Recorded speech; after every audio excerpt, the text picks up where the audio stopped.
All right. Well, good morning, everyone. Wherever you are, whatever you're doing, I'm delighted that you decided to spend a little time with me today. Well, today we have an amazing treat. Today we get to talk to Alan Weiss. He's one of those rare people who can say he's a consultant, a speaker, and an author, and he can really mean it. His consulting firm is Summit Consulting Group. It's attracted clients such as Merck, Hewlett-Packard, GE, Mercedes-Benz, State Street Corporation, Times Square Group, Federal Reserve, on and on and on. Speaking typically includes 20 keynotes a year at major conferences. He's been a visiting faculty member at a variety of universities and is honestly one of the smartest people that I know. He's an inductee in the Professional Speaking Hall of Fame. He's published over 500 articles and, get this, 60 books, including his bestseller, $1 Million Consulting, now in his 25th year and 5th edition. But today we're going to talk about his latest and next book, the 4th edition of Getting Started in Consulting. And I'm just delighted that he's here today. Thank you, Alan, for making time for me. Oh, it's my pleasure, Phil. So cool. So getting started is something that a lot of people I know struggle with a lot. And you've been doing this a very, very long time. So why did you at this point decide that now's the time to revise the Getting Started book? I didn't. My publisher did. So Wiley said, you know, the original was from 2000. And every 3-4 years, we did another edition. And Wiley decided now was a good time to do another one. You know, it's a zero unemployment economy. We've got people who are looking to start second careers. We have people retired from their first career. Sorry about my dogs here. Retired from their first careers. And we've got a lot of people who want to get out of the corporate lifestyle. So for all those kinds of reasons, Wiley decided it was a good time to relaunch it. And I'm glad they did. Cool. I'm glad they did too. So if we think about getting started, I mean, so this is someone that's moving from corporate into the consultancy. So what would make a good candidate, Alan, to do that? I mean, can anybody just pull that trigger and make the move, or what do you think constitutes a good candidate for that? Well, I think to be successful, you have to understand this is the marketing business. And there are a lot of excellent consultants, people with excellent consulting skills, who don't have very good practices because they don't know how to market. There are a lot of people with average consulting skills who market very well and they do fine. And then there are people with excellent consulting skills and excellent marketing skills and they do outstanding. So you have to resolve, you can't sit by the telephone. You can't wait for people to come to you. You know, this is, what is it? Build it and they will come from Field of Dreams. Well, that's false. Build it and then tell them you built it and then they will come. So it's all about marketing. If you're willing to do that, you've got a very good chance of doing very well. Okay, so telling them that they did it though, but you said don't sit by the phone. That sounds almost like you're saying we have to sell it right after we build it. Do you see a distinction between selling and marketing, or are they the same? Marketing is the creation of need, and selling is the providing of a product or service that meets the need. So they go hand in hand. And consequently, there's a lot of need out there for leadership, for strategy, you know, for organization stuff. But you have to show that you have the unique kind of offering that fills that need best. You also have to create need in those instances where clients know what they want but don't really know what they need. So a client says, we need a 2-day weekend leadership retreat. And you say, fine, it's $15,000. But the real question to ask is why? And the why question will get at the real objectives. And usually what the client wants is not an answer to what the client really needs. That's interesting. So asking that why question, why don't more people ask the why question, Alan? Because they're scared. They're scared of rejection. Their egos are fragile. They don't consider themselves a peer of the buyer. They're trying not to lose business instead of trying to win business. You know, if you take a look at the New England Patriots, they haven't won all those Super Bowls because they try not to lose. They try to win. And unfortunately, too many people get into a buyer's office and they get intimidated. And so your mental set, your esteem, your self-worth has to be that the buyer and I are peers, and I'm here to offer value. I'm not here to sell something. I'm here to offer value. Okay. So if we're here to offer value, though, and we've never consulted before, what sort of results or proof do we have that we are that buyer's peer? Well, if you've never consulted before, you're probably best off working with someone who is consulting, a boutique firm, intern for someone, not one of the big firms. You know, the last thing you want to do is work for McKinsey, even if they would have you. But you want to get some feel for what it's like. The second thing is that, in my book, $1 Million Coaching, I ask at the beginning, has anyone ever come to you for advice? Write down here who they were and what it was. And then I say, what advice did you give them? Write that here. And then I say, what was the outcome and did it work? And then you write that here. And I say, congratulations, you're a coach. And so places like these coaching universities that have certifications and diplomas, it's a lot of garbage. Who certifies the certifiers, you know? And so you don't have to have consulted, but what you need is to know how to resolve problems. You need critical thinking skills. You know, you have to know what decision making is about, what innovation is about, and so on. And these are skills you learned on the job. These are skills you learned in your prior life. So all of us have, quote unquote, consulted in some way. It's just a question of codifying it so we could use it across a range of clients. That makes sense. That makes sense. So we codify that and we get that clear. But you said it's marketing. So I need to put up a website and do a podcast. I need to have an email newsletter. What do you mean, Alan? Well, actually, a website's the least of it, and social media is the least of it. And I'll tell you why. If you're talking about buyers, not people trolling the internet, true executive buyers. You mentioned Merck and Hewlett-Packard and so on before. You know, somebody like me has 100 buyers in those companies. They're people with budget who can invest in outside help. They don't troll the internet looking for help. They don't go on the internet and say, let me find a strategist. They ask their colleagues. And most of the purchasing done on executives, and the research on this has been consistent for 15 years, most people making those decisions ask for referrals from peers. And so they say, Phil, who did you use for strategy in your company? I'd like to meet them. Can you introduce me? A guy named Jonah Berger, who's at Wharton School and has done a lot of research. He wrote Contagion and Invisible Influence. I had him as my guest speaker at one of my consulting conventions, and he pointed out that over 80% of all purchasing is done by word of mouth, peer level reference, but only 4% of that is on the internet. So it's not a question of social media. Now, I'm not talking about retail business, selling a product to a consumer. I'm talking about corporate business. It's not on the internet. It's not on social media. And your website's merely a credibility statement. It's not a sales tool. So what does marketing mean? It means calling people and asking for referrals and introductions, not cold calling, but calling people to introduce you to other people. It means speaking at events. It means networking. It means publishing. And it means getting out into the public square.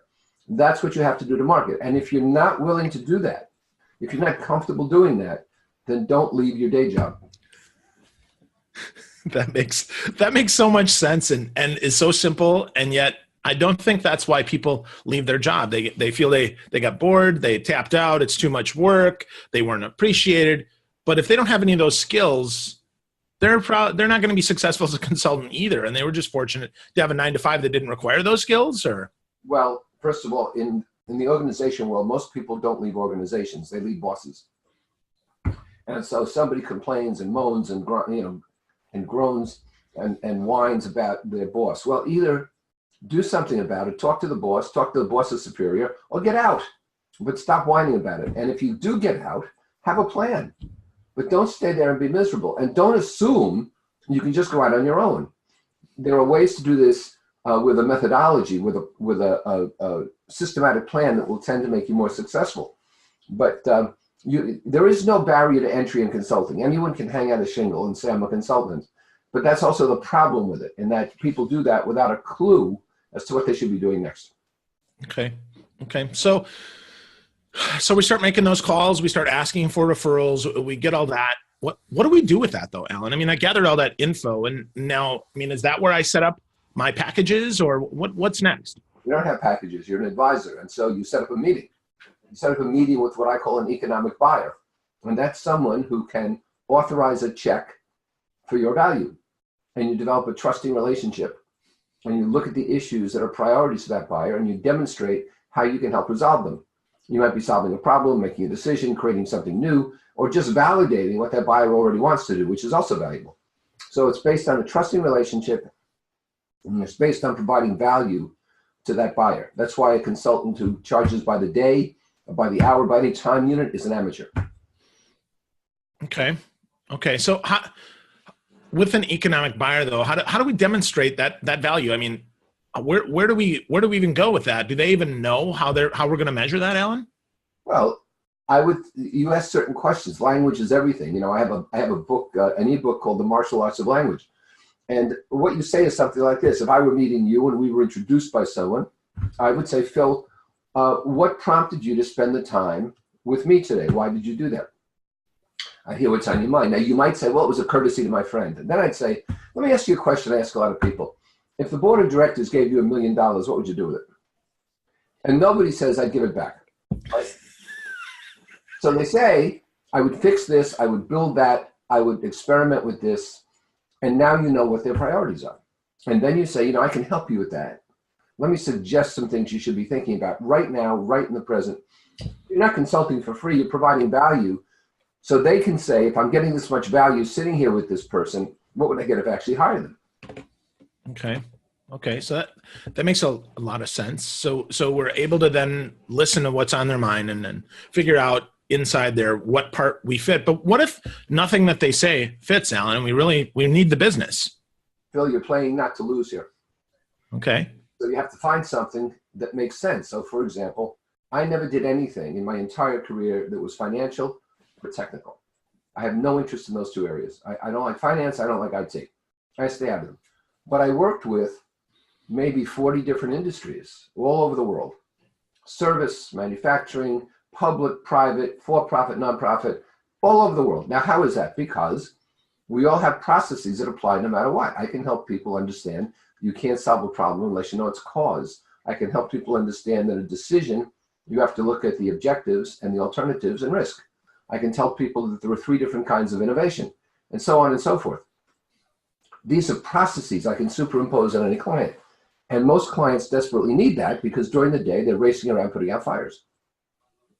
So we need to develop our process early on that helps people get that value, not just pull from the air and magically things happen. That's right. For example, I know a woman whose company, 7-figure company, is adept at extracting costs from medical procedures. She can go into a hospital and tell them, you can save a few $1 million a year if you didn't have this kind of duplication or this kind of waste. I know somebody who can go into an organization and tell them that by contributing to charities, by being philanthropic, they'll actually increase their revenues, and so forth and so on. Those are their special processes.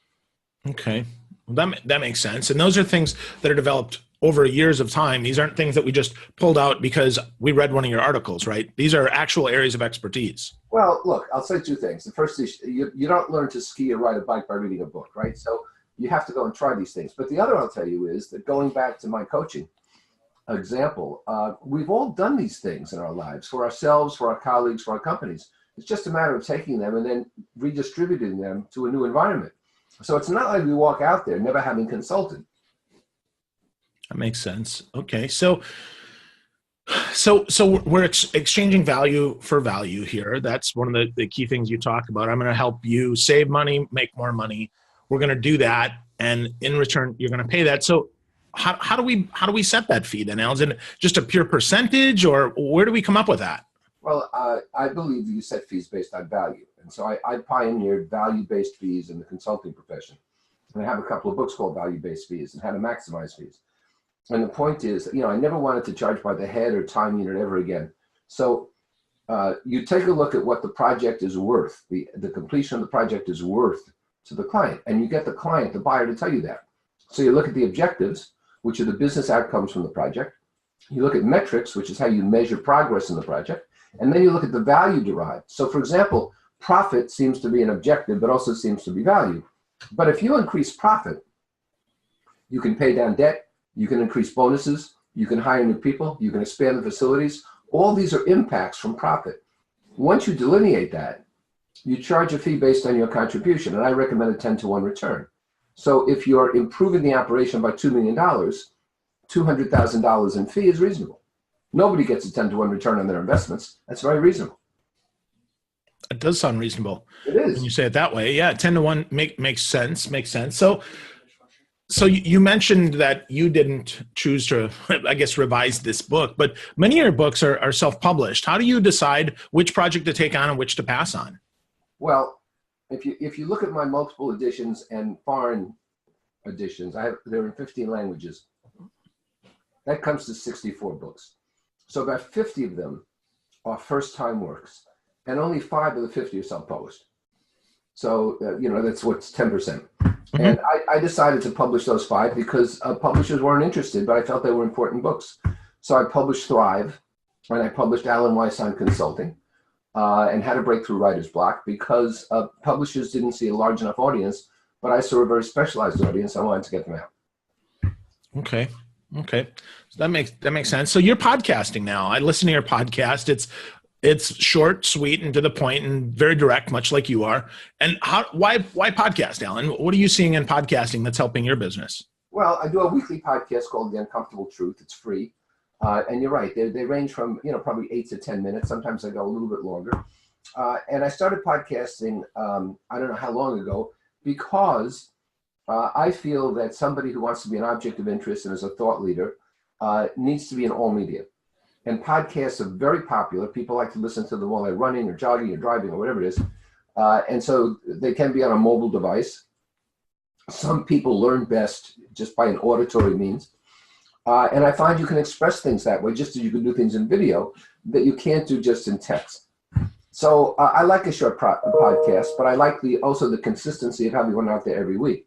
The most popular thing I do is text. It's the Monday Morning Memo, which is just about a paragraph or 2 every Monday morning, obviously. And I've been doing that for, 12 years. And it's it gets probably the most response of anything I do. And where can we sign up for that Monday Morning Memo, Alan? Is that clients only, or is that available for everybody? So it's free for anybody. AlanWeiss.com. On the homepage, there's a subscription area.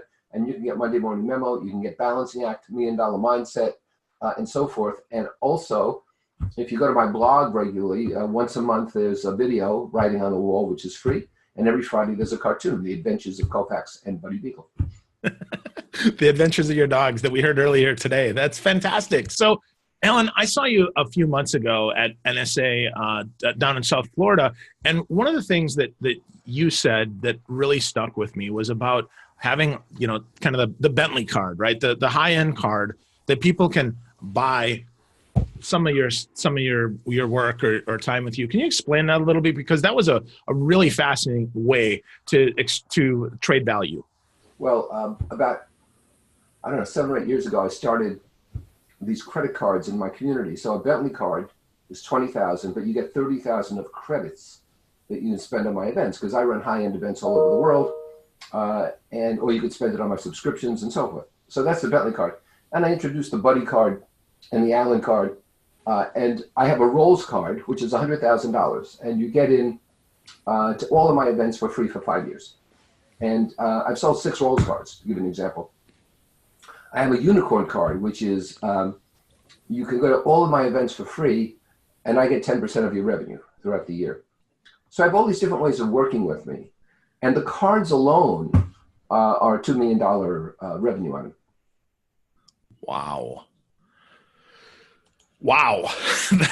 That's awesome. So, Alan, the book is about getting started in consulting. You mentioned some basics there, but what are some other basics or some fundamentals that help folks before they go and get a copy of your book that'll help with their mindset and maybe get started? Well, you know about people who already decided to go into consulting? They're trying to decide. Just tell me what you want me to answer, because if you're trying to get into consulting, if you're thinking about it, you need to think about the fact you're not going to have resources that you did in the corporate world, that you're going to have to make your own copies and go to the post office yourself and things like that. You're going to need a support system. Ideally, it's your spouse, your partner, and your family. But if you don't have that, then you can use colleagues or friends and so on. But if your partner is not supportive of this, you're going to have a rough time.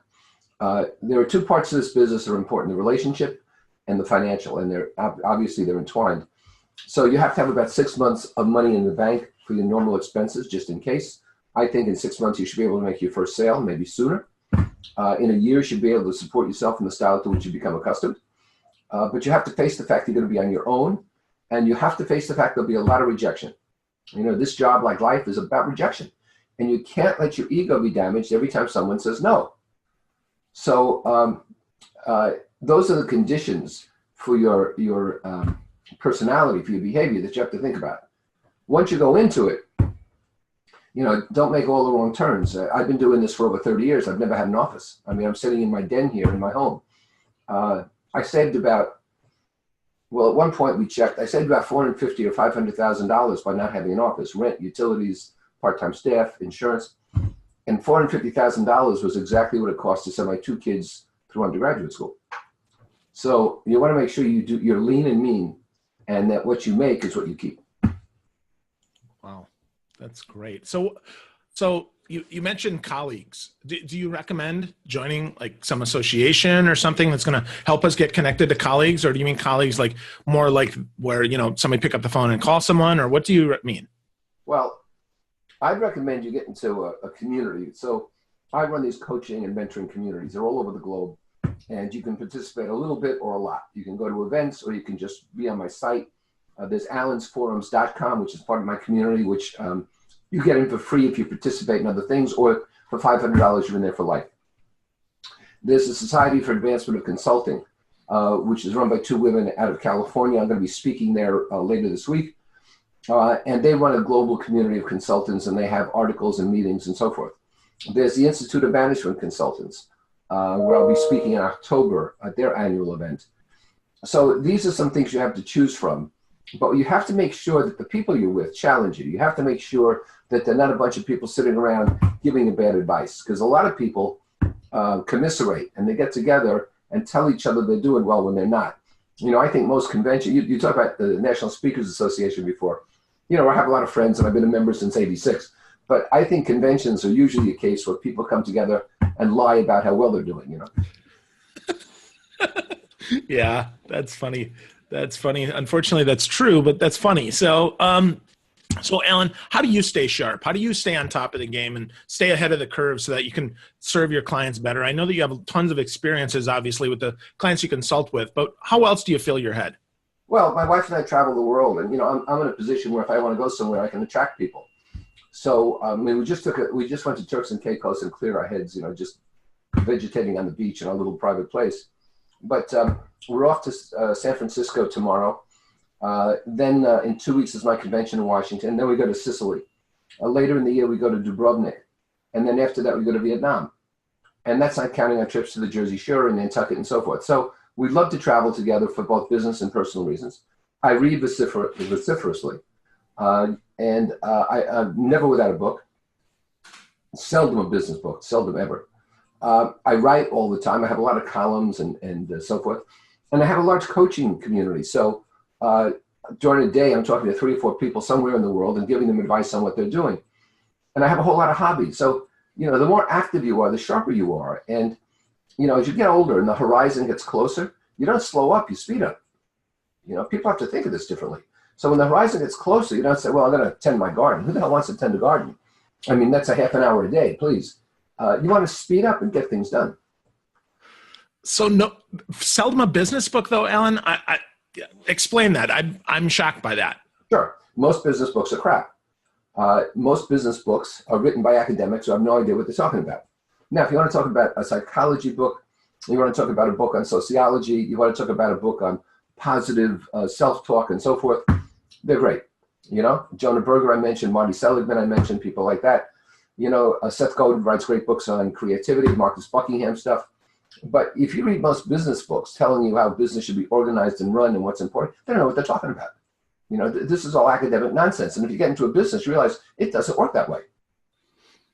Good point. Good point. So when I saw you down in Fort Lauderdale, you also mentioned you read the Wall Street and Economist and what other publications do you read daily? I don't read the Economist. I read the Wall Street Journal every day. Okay. I can get it anywhere in the world, and if it's late, I read it late. I mean, I'll come home and read 3 past editions, but you need to read that if you're going to be an intelligent object of interest. Period.